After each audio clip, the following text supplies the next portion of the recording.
तथागत बुद्धांना एकदा एका मनुष्याने विचारलं की तथागत, तुम्ही म्हणता देव नाही, आत्मा नाही, पुनर्जन्म नाही, स्वर्ग नाही, नरक नाही. तुम्ही असं कस काय म्हणता, का म्हणता? यावर तथागत म्हणाले, मी फक्त मनुष्याला वास्तव सत्य काय आहे हे पटवून देण्याचं काम करतो. यावर तो व्यक्ती म्हणाला, मला फारसं कळालं नाही, मला तुम्ही हे व्यवस्थित सोप्या भाषेत सांगाल का? तथागत म्हणाले, माणसाला बाह्य 5 ज्ञानेंद्रिय आहेत, ज्याद्वारे माणूस सत्य जाणतो. डोळे, कान, नाक, जीभ आणि त्वचा यांच्याद्वारे मनुष्याला ज्ञान होतं. माणूस डोळ्यांनी बघतो, कानांनी आवाज ऐकतो, नाकाने श्वास घेतो, त्वचेने स्पर्श ओळखतो, जिभेने चव घेतो. ही 5 ज्ञानेंद्रिय असतात आणि यांच्यामधून कधी कधी 2 ते 3 ज्ञानेंद्रियांचा वापर करून मनुष्य सत्य जाणतो, काहीतरी जाणून घेण्याचा प्रयत्न करतो. जसं की पाणी डोळ्यांनी आपल्याला दिसतं, पण ते गार आहे की गरम हे समजून घेण्यासाठी आपल्याला त्वचेची आवश्यकता असते. गोड आहे की खारट आहे हे कळण्यासाठी जिभेची आवश्यकता असते. तो व्यक्ती म्हणाला की हे सगळं बरोबर आहे, पण या सगळ्याचा देव असण्याशी आणि नसण्याशी काय संबंध? तथागत म्हणाले, हवा दिसत नाही, पण तिचं अस्तित्व नाकारता येत नाही, कारण तिचं अस्तित्व आपल्याला जाणवत असतं. आपण श्वासोश्वास करताना हवा आत घेतो, बाहेर सोडतो, आपल्याला हवा जाणवते. मग तथागत म्हणाले, आता मला सांग, ज्याप्रमाणे हवा आपल्याला जाणवते त्याप्रमाणे देव आपल्याला या 5 इंद्रियांनी जाणवतो का?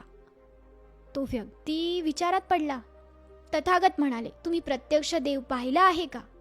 तो व्यक्ती म्हणाला, नाही. तुमच्या वडिलांनी, तुमच्या आजोबांनी, त्यांच्या वडिलांनी देव पाहिलाय का? तो व्यक्ती म्हणाला की नाही. मग तथागत म्हणाले की जर तू पाहिला नाहीस, तुझ्या पूर्वजांनी कधी देव पाहिला नाही, तुला कधी तुझ्या 5 इंद्रियांनी तो जाणवला नाही, मग तू कस काय म्हणू शकतोस की देव आहे? हे तथागत बुद्धांचं म्हणणं होतं बरं का. आणि त्या व्यक्तीला हे कुठेतरी थोडंफार पटत होतं, पण त्या व्यक्तीचं इतक्यावर समाधान झालं नाही. त्याने बुद्धांना पुढचा प्रश्न विचारला. तो म्हणाला की तथागत, बाकी सगळं ठीक आहे, पण आपण जिवंत आहोत, म्हणजे आपल्यात आत्मा आहे हे तर खरं आहे ना? तथागत त्या व्यक्तीला म्हणाले की तुम्ही सांगता आत्मा आहे आणि तो कधीच मरत नाही, बरोबर? तो व्यक्ती म्हणाला की हो, बरोबर. मग तथागत म्हणाले की मला सांगा, माणूस मरतो म्हणजे नेमकं काय? तो व्यक्ती म्हणाला की आत्मा माणसातून निघून गेला की माणूस मरण पावतो. बुद्ध म्हणाले, मग मला सांग, आत्मा शरीर सोडतो की शरीर आत्म्याला सोडतो? तो व्यक्ती म्हणाला, कदाचित आत्मा शरीराला सोडतो, कुणीतरी कोणाला तरी सोडतं. बुद्ध म्हणतात, का सोडतो? कंटाळा आला म्हणून? तो व्यक्ती म्हणाला, नाही, माणसाचं आयुष्य संपल्यावर. यावर तथागत म्हणाले, मग जर तसं असतं तर सगळी माणसं 100 वर्ष जगली नसती का? असं कुणीही केव्हाही मरण का पावतं? आजारपणामुळे असेल किंवा कोणत्याही कारणाने असेल. तो व्यक्ती म्हणाला की तथागत, बरोबर आहे तुमचं, पण माणसात जो जीव आहे त्याला तुम्ही काय म्हणाल? तथागत म्हणाले, ज्यावेळी तुम्ही दिवा पेटवता त्यावेळी त्या दिव्यात तेल असतं, तेलात वात असते आणि मग तुम्ही तो दिवा पेटवता. ती वात पेटवण्यासाठी तुम्ही अग्नी देता, बरोबर? मग मला सांग, ती वात विझते केव्हा? तो व्यक्ती म्हणाला की त्या दिव्यातलं तेल संपल्यानंतर वात विझते. तथागत म्हणाले, अजून ती वात केव्हा विझू शकते? तो व्यक्ती म्हणाला, कदाचित तेल असेल पण वात जळाली तरी सुद्धा ती विझू शकते. तथागत म्हणाले की अजून केव्हा केव्हा ती वात विझू शकते? तो दिवा अजून केव्हा विझू शकतो? त्या व्यक्तीला उत्तर आलं नाही. यावर तथागत म्हणाले की चुकून जोराचा वारा आला, कुणीतरी तो दिवा पाडला तरी सुद्धा ती वात विझू शकते. मग आपला देह म्हणजे ती पंती समजा आणि जीव म्हणजे ती आग.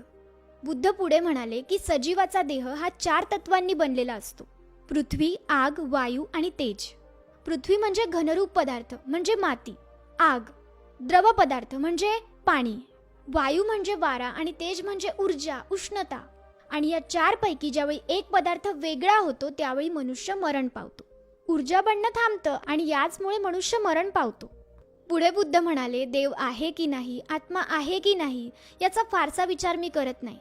या निरर्थक गोष्टीसाठी धम्म वेळ वाया घालवत नाही.